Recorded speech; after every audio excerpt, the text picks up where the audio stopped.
cruising on to the last 1 hour on the show today. And I told you we'll be coming back to talk about Olympics and all of those golden moments of African football at the Olympics. And we are looking forward to another super moment as the Arabs are taking their own chance. It was a time when we have Ghana winning the bronze in the Barcelona 1992 Olympics, the first time an African would do it, and Nigeria take it a step further by winning the gold medal in 1996. Then 2000, it was Cameroon that repeated that feat. Back-to-back 12 years of dominance of the global stage for African football, and the last time Nigeria won then was in 2016 in Rio, and Nigeria was able to also get this bronze medal after we got the silver medal 4 years earlier. So we've seen it all, and now no chance for the teams of the North Africans of this time around. Two of them are in the semi-finals, and they have a chance to play in the final, bringing two Africans to the Olympics. We have a coach Adeyemi joining us live, and I will be telling us about those moments and why and how these African teams can go past their opponents in the semi-finals of this of the Olympic men football. Then talking about if they can go all the way. Coach, good evening. Thanks for joining us on the show this evening.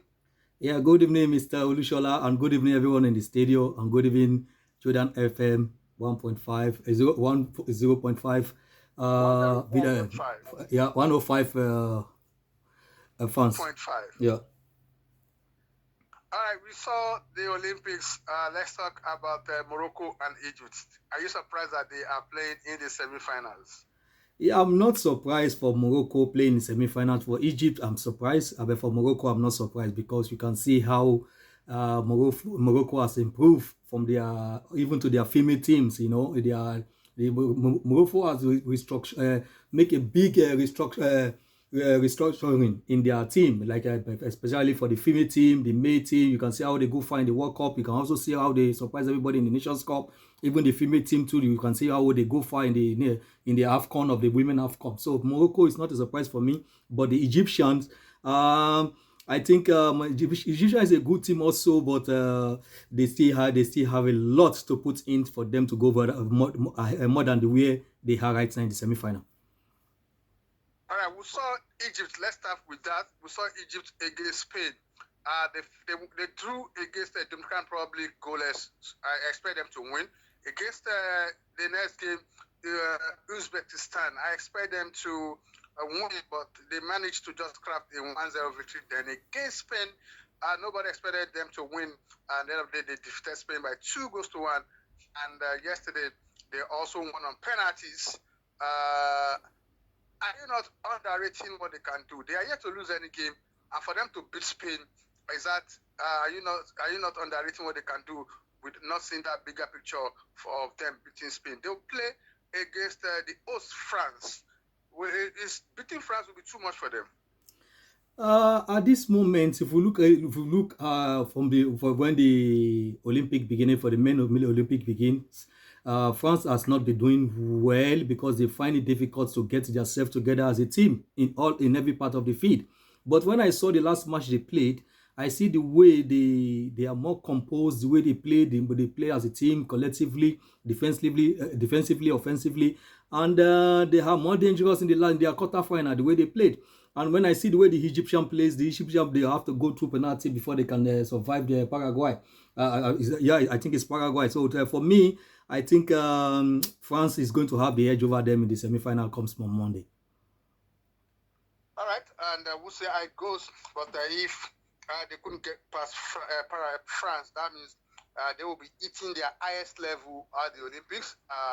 They're repeating what they did in 1928 in Uruguay and 1968 in Netherlands, finishing fourth. But since then, the closest they get was the quarterfinals, which happened in Tokyo. Now they are in the semi again.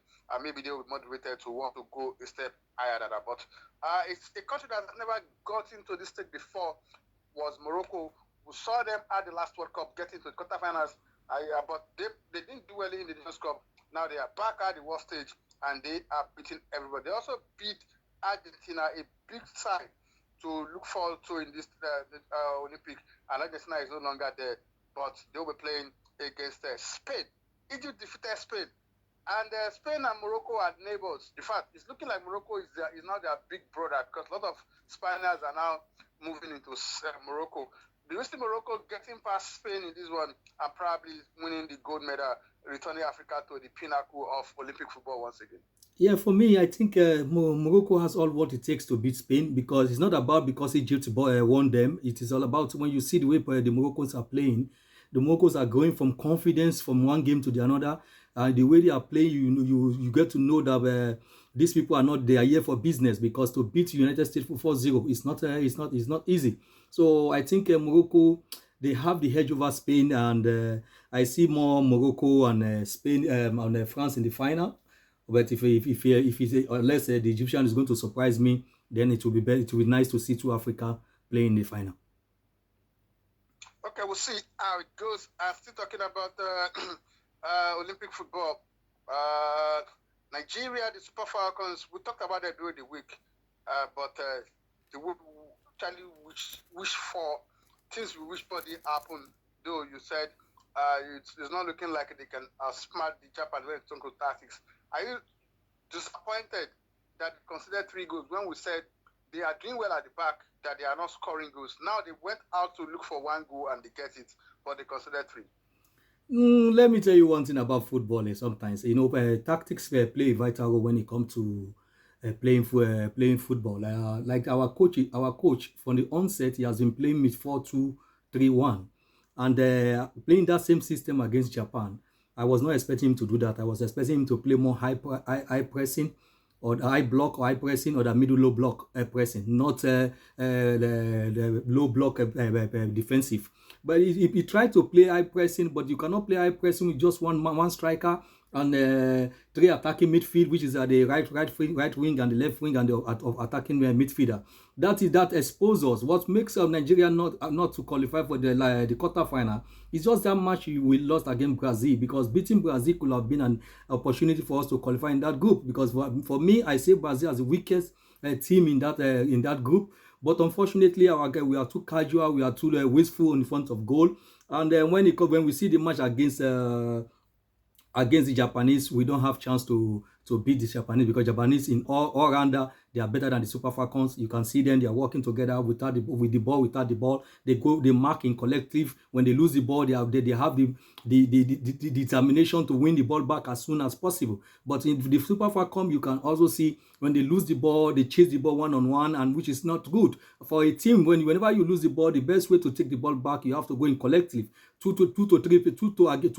against one player, or 3 against one player, that you can win the ball as quick as possible. So those things lack in the Super Falcons match. When they go in low block, you see them they defend well, but that is not enough. When you want to defend well, you have to defend from the attack. The defense have to start from the attack, not in your own half. Defending on your own half, you give more pressure to yourself. You give more confidence to the opponents to circulate the ball the way they want, to take their time to circulate the ball the way they want. And it's Super Falcon again. When you look at them, their ball circulation was too poor. They cannot pass 2 to 3 passes together. They prefer to go on that counter attack. The only good the highlight I saw in that match is that first goal we scored. That was a good double pass from our assistant to and to the lady that put the ball at the back of the net. That is the only thing I can say that is a positive in that game. But all the 3 matches they play, the match was too boring, because this playing philosophy was just defensive minded. All right, thank you, Coach Adeyemi. I cannot ask you to determine the fate of the coach. Maybe the NFF will be asked the question I will have asked.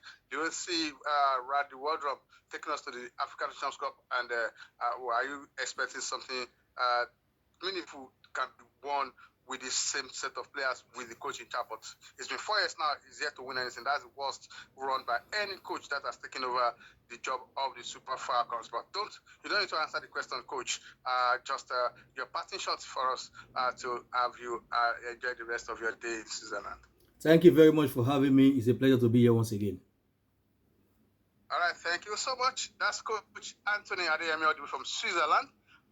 Like we told you during the week, he has actually applied for the job of the Flying Eagles. He's not a coach that just analyzes other coaches. He's also in the job. He's been doing it in Switzerland for the under 13, under 16, under 17. All of the unders. Is a youth coach for the past 11 years, and he felt the Flying Eagles deserve someone that understands the psychology of the young ones and how to graduate them into a superstar.